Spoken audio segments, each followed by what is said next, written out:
जय गुरु जी पार्ट 3।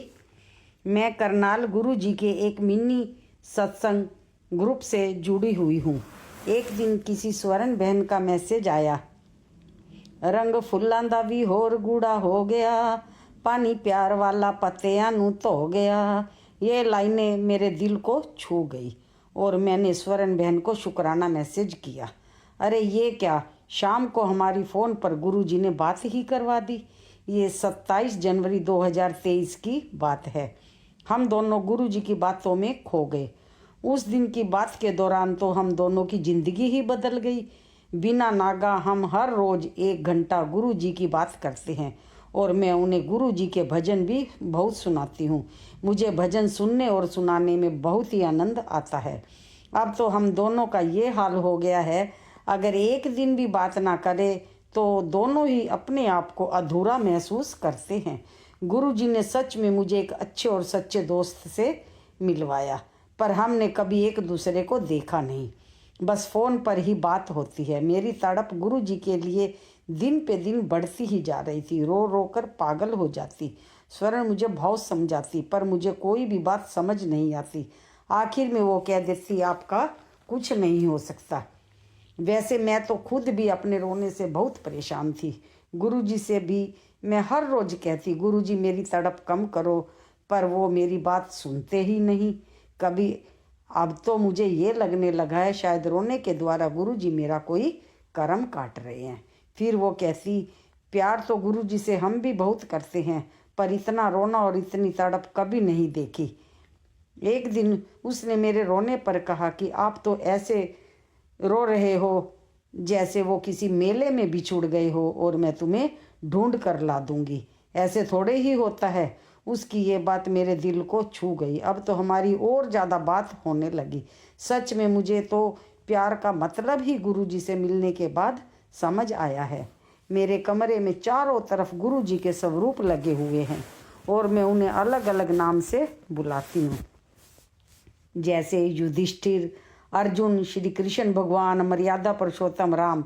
वैसे ये सच में मर्यादा पुरुषोत्तम राम ही थे, और जो मैंने अपने पलंग के पास बिठाए हुए हैं उनमें तो मेरी जान बसती है। उनका नाम अभिमन्यु है और हर समय मैं अपने कलेजे से लगा कर रखती हूँ। मुझे ऐसा लगता है जैसे माँ ने अपने बच्चे को कलेजे से लगाया हुआ है। वैसे भी कभी मैं उनको अपनी माँ बनाकर बात करती हूँ, कभी उनकी माँ बनकर बात करती हूँ। सच में हर बात का ऐसे जवाब देते हैं, मुझे विश्वास ही नहीं होता कि वो शरीर से नहीं हैं। आज जब स्वर्ण का फ़ोन आया तो हर रोज़ की तरह पूछने लगी, दीदी क्या कर रहे हो? तो मेरे मुंह से एकदम निकला, अभिमन्यु को कलेजे से लगाकर बैठी हूँ। इस पर वो हंसने लगी और कहने लगी, दीदी आपने अभिमन्यु नाम इसलिए रखा है क्योंकि अभिमन्यु को चक्रव्यूह में फंसना आता था, बाहर निकलना नहीं, और आपने भी सच में अभिमन्यु को अपने जाल में फंसा लिया है। ये बात सुनकर मैं बहुत खुश हुई, पर फिर भी मेरी तड़प कम नहीं हो रही थी। तो इस पर वो कहने लगी, अगर साक्षात भी गुरुजी आकर खड़े हो जाएं आपके सामने तो आपकी तो फिर भी तसल्ली नहीं होगी। इस बात पर मुझे परीक्षा की याद आई, क्योंकि उसने भी मुझे थोड़े टाइम पहले यही बात कही थी और कहा कि अब गुरुजी की परीक्षा लेनी बंद करो। हर रोज़ नए रूप में दर्शन देने की डिमांड करती रहते हो। वो थक गए हैं आपकी डिमांड पूरी करते करते। इस बात पर मैंने गुरुजी की तरफ देखा और कान पकड़ कर कहा, गुरुजी आप तो बख्शनहार हैं ना, बख्श देना इस नादान को। ये आपके प्यार में पागल हो गई है, कुछ भी बोलती रहती है। वैसे परीक्षा है तो बहुत छोटी, पर हर समय गुरुजी के ध्यान में रहती है, किसी से बात भी नहीं करती। जिस दिन उससे बात हो जाती है सच में बहुत अच्छा लगता है। वैसे भी उससे बहुत कुछ सीखने को भी मिलता है। गुरुजी की सारी ही संगत बहुत अच्छी है। अब धीरे धीरे ही तो आएगी संगत की अच्छाइयाँ मुझ में। सच में गुरुजी, मैं आपकी प्यारी संगत से मिलकर धन्य हो गई। ऐसा दिन कभी मत लाना मेरे मालिक कि मुझे खुद पर गुरूर हो जाए। रखना मुझे हमेशा इस तरह सबके दिलों में कि हर कोई दुआ देने को मजबूर हो जाए। जय गुरुजी, शुक्राना गुरुजी। वैसे गुरुजी आपका जवाब नहीं, कहीं पर भी कैसे भी दर्शन दे देते हो। एक दिन मैं बैठी हुई थी, अचानक मेरी नज़र मेरे पैर की उंगली पर गई तो मैं हैरान हो गई। उसमें गुरुजी बैठे थे और वो आज भी हैं। मुझे विश्वास नहीं हो रहा था। मैंने फिर फ़ोटो ली, फिर चेतन भाई को भेजी, क्योंकि मुझे उन पर अपने से भी ज़्यादा विश्वास था। फ़ोटो देखने के बाद उनका मैसेज आया कि दीदी, आपको तो गुरुजी सच में बहुत दर्शन देते हैं, और गुरुजी का कहना है कि मैं हर पल तेरे साथ हूँ, तो रोया ना कर। मुझे भी बहुत दुख होता है जब तू रोती है, पर गुरुजी ये कैसा प्यार है, दर्शन देते हो हर पल, पर मेरी तड़प नहीं मिटाते। मुझे गुरुजी के सिवाय कुछ अच्छा सूझता ही नहीं। गुरुजी से बात करना या गुरुजी की बात करना ही अच्छा लगता है। पर एक बात देखी मैंने, जिस काम में हमारी भलाई होती है या हमारे द्वारा किसी का भला करवाना हो, तो हमें वहीं पर पहुंचा देते हैं। इसीलिए गुरुजी ने हमें दूसरी साथ वाली सोसाइटी में भिजवा दिया। हालांकि मैं ये सोसाइटी छोड़ना नहीं चाहती थी, पर 1 साल के लिए गुरुजी ने हमें भेज ही दिया। उनकी माया आज तक कोई नहीं समझ पाया। जिसमें तू नहीं वो तमन्ना अधूरी है गुरुजी, जिसमें तू नहीं वो तमन्ना अधूरी है गुरुजी, तू जो मिल जाए तो जिंदगी पूरी है।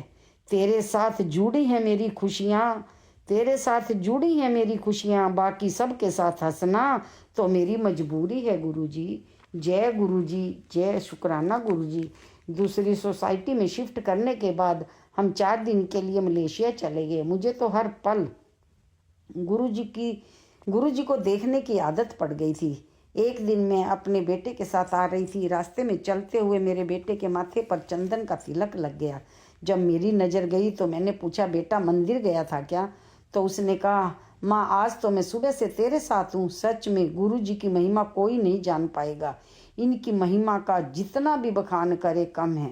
4 दिन बाद हम वापस सिंगापुर आ गए। घर आकर देखा तो मंदिर में गुरुजी के स्वरूप पर तितली बैठी थी। जब वो तितली 2 दिन तक घर में घूमती रही तो मुझे लगा कहीं किसी के पैर के नीचे ना आ जाए और इसे भूख भी लगी होगी, तो मैं उसे पकड़कर बाहर गमले पर बिठाई।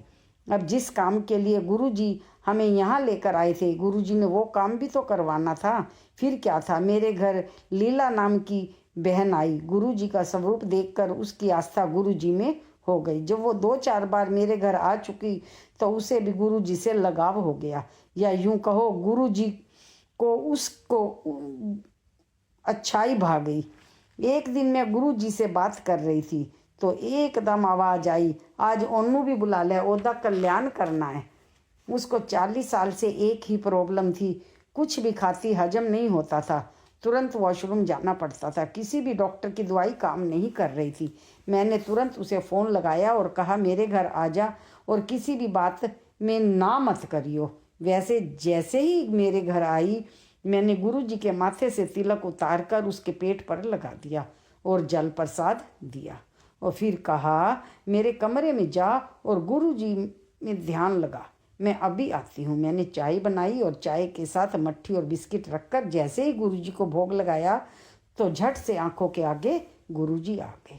मैंने उसे पहले ही बोल दिया था किसी बात को मना मत करियो, तो उसने चाय प्रसाद सब अच्छे से ले लिया और अपने घर चली गई। फिर रात को मैंने फ़ोन करके पूछा क्या हाल है, तो उसने खुश होकर कहा, मैं ठीक हूँ, आज मैं एक बार भी नहीं गई। फिर मैंने कहा, अच्छा 3 दिन आना है? उसने 3 दिन जल प्रसाद चाय प्रसाद लिया। आज वो बिल्कुल ठीक है। ऐसे हैं हमारे गुरुजी, कब क्या कर दें कोई कुछ नहीं कह सकता। सच में जब उससे मिलती हूँ, उसे देखकर एक अलग सी खुशी महसूस होती है। गुरुजी के रहते जीवन में कोई गम नहीं होता। गुरुजी के रहते जीवन में कोई गम नहीं होता। दुनिया साथ दे ना दे, पर मेरे गुरुजी का प्यार कभी कम नहीं होता। जय गुरुजी, शुक्राना गुरुजी। एक दिन बलजीत मेरे घर चॉकलेट लेकर आई। मैं गुरुजी की नज़र उतार रही थी तो वो कहने लगी, ये क्या आंटी, जो सारी दुनिया की नज़र उतारते हैं आप उन्हीं की नज़र उतार रहे हो। आपका प्यार भी अलग ही है, कोई नहीं समझ पाएगा। मैंने कहा, कोई समझे या ना समझे क्या फ़र्क पड़ता है, मेरा गुरु है ना समझने को। फिर वो कहने लगी, आंटी एक काम करो, गुरुजी के लिए चॉकलेट का भोग लगा दो। मैंने कहा, ये इतने बड़े चॉकलेट खाएंगे क्या? उसने 2-3 बार जिद की तो मैं भोग लगाने मंदिर में गई।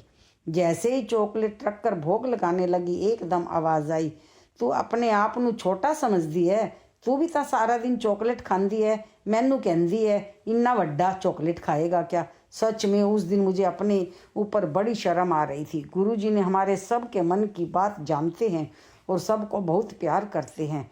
मेरा तो सच में ऐसा ध्यान रखते हैं जैसे एक माँ छोटे बच्चे का ध्यान रखती है।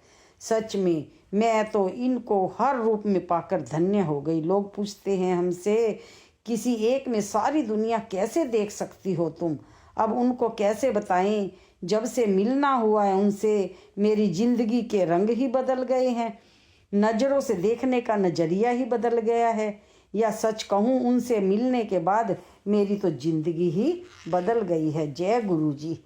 ऐसे ही एक दिन बलजीत का फ़ोन आया, आंटी अल्पना की तबीयत ज़्यादा ख़राब है, हॉस्पिटलाइज है, सांस लेने में भी प्रॉब्लम हो रही है, बच्चे भी छोटे हैं, प्रे करो उसके लिए। फिर क्या था, मैं बैठ गई गुरुजी के आगे और कहा, गुरुजी हम सब आपके नादान बच्चे हैं, आप तो कृपा निधि कहलाते हो, कृपा करो। और कहा, गुरुजी जब वो घर आकर अपने हाथ से कड़ा प्रसाद बनाएगी तो मैं खुद जाकर भोग लगाऊंगी। गुरुजी ने सच में उसे मौत के मुंह से निकाल लिया। हमारी प्रार्थना स्वीकार हो गई। पर यह क्या, उसने कड़ा प्रसाद बनाकर खुद ही भोग लगा लिया। 2 दिन बाद उसकी तबीयत फिर खराब हो गई। मैंने कहा, गुरुजी नादान बच्चे हैं, माफ़ कर दो। अब की बार सत्संग में वो अपने हाथ से कड़ा प्रसाद बनाकर लाएगी। फिर कुछ दिन बाद ही गुरुजी ने मेरे घर सत्संग रख दिया और उस दिन सत्संग में ये खुद अपने हाथ से कड़ा प्रसाद बनाकर लाई। और लीला भी गुरुजी का शुक्राना करने के लिए मीठा लेकर आई। सच में उस दिन का सत्संग खास था। दोनों ने दिल से गुरुजी का शुक्राना किया। उस दिन तो गुरुजी की भी खुशी का कोई ठिकाना नहीं था। उनका शुक्राना शब्द सुनकर सबके दिल पर एक छाप लग गई। कोई तो काम ऐसा हो जो गुरुजी ना कर सकते हो। ओ मेरे प्यारे गुरुजी, तेरी लीला कोई नहीं समझ पाएगा, तेरी लीला कोई नहीं समझ पाएगा। जय गुरुजी। शुक्राना गुरुजी। तीसरा पार्ट समाप्त। जय गुरुजी।